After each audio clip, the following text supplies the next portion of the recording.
সাথে রেশম করে তাকে কোলাতে তুলে ভাই তো ভূত হয়ে গেছে।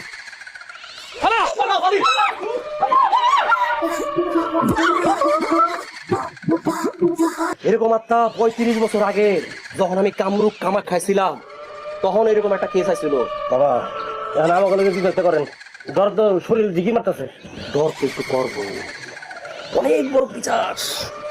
ভয় ভয়ের কিছু নাই, আমি মন তো পড়ে দিছি, কিন্তু আপনাকে একটু সাবধানে থাকা হতো।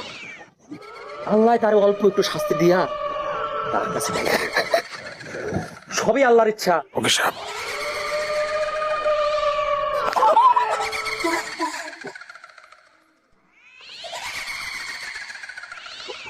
আমার শুয়ে দেন মরে নাই। আমি চিন্তা কোন একটা ঘটনা ঘটছে।